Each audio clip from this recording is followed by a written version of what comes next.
ازيكم عاملين ايه؟ وحشتوني جدا جدا. فيديو جديد النهارده. طبعا ده اول مره تشوف القناه، ما تنسيش تدوسيلي لايك وتسيبيلي اشتراك من كلمه اشتراك لتحت الفيديو. يلا بينا نبتدي الفيديو النهارده. كده فيديو سهل وسريع وبسيط ومش هياخد معاكي اي وقت، وكلنا كده بنحبه. النهارده كده هنعمل مع بعض طاجن كده مهم جدا انك انت تعمليه كده على سفرتك في العزومات. هينفعك وسهل وسريع ومش هياخد منك وقت، وكمان حاجة كده تشرفك قدام اي حد. عندي بصل، كمية كده من البصل هقطعها كده واسيبها لحد ما انا عايزة البصل بتاعي يعني يدبل كده ويغير لون. بعد كده تعالوا نشوف هنضيف عليه ايه وايه اللي هنضيفه عليه وهعمل ايه مع البصل ده. قطعت بصل زي ما قلت لكم، كمان هحط معاه واحدة فلفل اخضر حراقة شوية، بس انا مش هقطعها كاملة علشان ما تنزلش، يعني عشان الفلفل اللي معايا حامي قوي، فلو اتقطع واتحط معاه هيبقى مشطشط موت. فلكن لو حطيته كده هيدي تيست وهيدي شطشطة، بس الشطشطة خفيفة يعني مش قوية يعني. بس انت لو بتحب الحاجة سبايسي مفيش مشكلة، حطيها براحتك جدا. عندي كده لحمة برضو هشوحها هنا في الطاسة في الحلة دي. طبعا زي ما انتم متعودين معايا ان انا ما اقدرش اسلق لحمة من غير مشوحها يعني وكده، معرفش اكلها. بحب اشوحها واحط عليها حبهان وورق لورا، ولو عندك زر ورد حطي، عندك مستكة حطي براحتك. كل الحاجات دي بتطعم الشوربة بتاعتك، فبالتالي هتطعم الاكل معاكي جدا جدا. يعني لو هتعملي برضو لسان عصفور هتطعملك الشوربة، فهتخلي لسان العصفور بتاعك مسكر كده وحلو. لا هتعملي طبيخ مثلا ملوخية بامية، ايا كان يعني نوع الطبيخ اللي هتعمليه، فبرضه هتطعملك. انا بصراحة بستكفي ان انا احط ورق لورا وحبهان وبصلاية كده صغيرة برميها كده وسطيهم. اول ما البصل بتاعي يعني غير لون زي ما انتوا شايفين، نزلت كده بالبطاطس. وهفضل كده اقلب في البطاطس دي لحد ما بصي تحسيها خلاص كده داخله على السوا. انا عايزاها تشرب من السمنه وتشرب من التوابل اللي انا هضيفها، وتشرب كمان من البصل علشان تكون متحمره كويس، ويكون طعمها في الطاجن اللي انا هعمله مسكر كده وحلو. بضيف لها مكعب من المرقه، بضيف لها ملح، كزبره، فلفل اسود، سنه كمون صغيره، وسبع بهارات. طبعا ده اساسي، يعني دي اساسي معايا في الطاجن بتاعي. لو انت ما بتحبيش نوع بهار معين من اللي انا بقوله ده، عادي جدا جدا جدا تقدري تستغني عنه.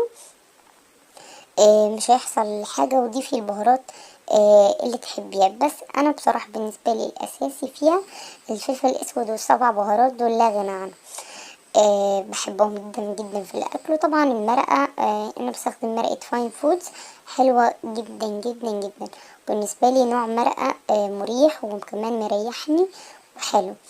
هنا كانت الشوربة طلعت كده حبة ريم كده على الوش، قلت اشيلهم علشان ما يسقطوش معايا في الشوربة، فبيخلي طعم الشوربة يعني انا بحسها زفرة شوية لو الشوربة لو الريمة بتاعتها يعني سقطت في الشوربة.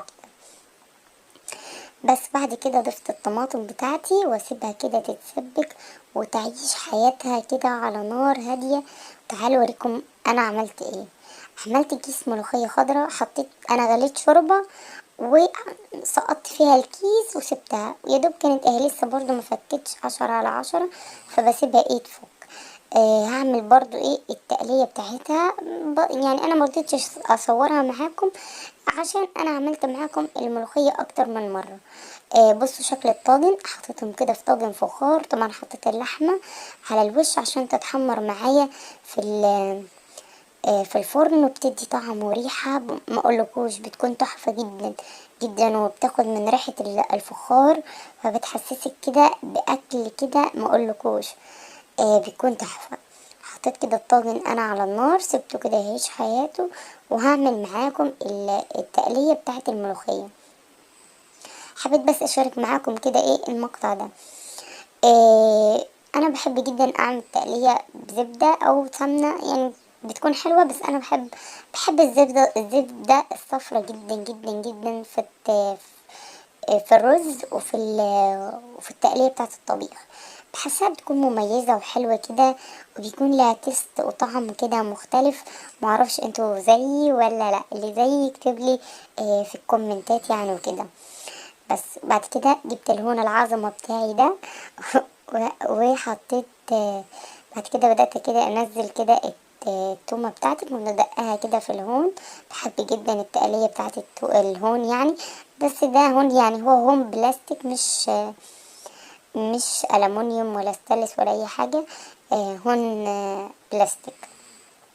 بس عايزه اقول لكم بيدق برضو التوم حلو وشغال يعني. بس هنا اول ما التومه بتاعتي احمرت حطيت كده الملوخيه عليها. وبحب كعادة كل المصريين بيحبوا يجيبوا كده شوية ملوخية كده، او الطبيخ يعني اللي بيعملوه يحطوا كده ايه في الطاسة وبعد كده ينزلوه. بس بعد كده برضو هعمل كده الرز بتاعي معاكم. انا النهاردة هعمل مش رز بشعرية، قلت كده انوع يعني، مرة رز بشعرية، مرة رز حبة وحبة، مرة رز ابيض، علشان ما نملش يعني من يعني من نوع اكل معين وكده. فقلت المرة دي هعمل كده رز حبة وحبة، بيكون حلو وكلنا بنحبه اكيد، ومحدش يعني بيختلف عليه. يعني انا بالنسبة لي بحب الرز الحبة وحبة اكتر من الرز بشعرية، بس انا عندي جوزي بيحب الرز بشعرية، وعندي ابني برضو بيحب الرز بشعرية يعني، والعيال يعني منقسمين كده.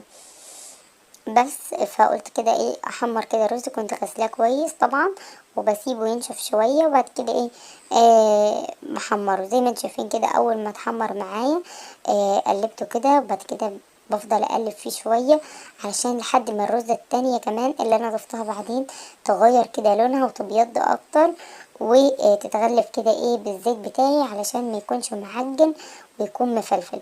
وهنا هوريكم كده شكل الاكل بتاعي.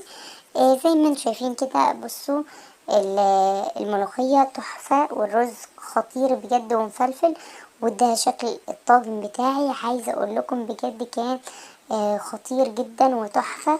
وكمان الفرن ادته طبقة كده من فوق، فخلت ريحته مع البطاطس مع الفخار بجد بجد كان عامل قلبان كده في الشقة، كان طعمه روعة. انا بقدمه زي ما هو كده، مفيش غير ان انا هغرف الرز والملوخية بس ساعة الاكل، علشان كان لسه يعني مش هناكل دلوقتي، بس قلت اشارك معاكم كده ايه الاكل. بالنسبة لحبة الرز اللي انا شايلاهم دول كنت اكلت بيهم ابني يعني وكده. وبس، وده كان الفيديو بتاع النهاردة. يا رب يعجبكم، ما تنسونيش في اللايك والاشتراك.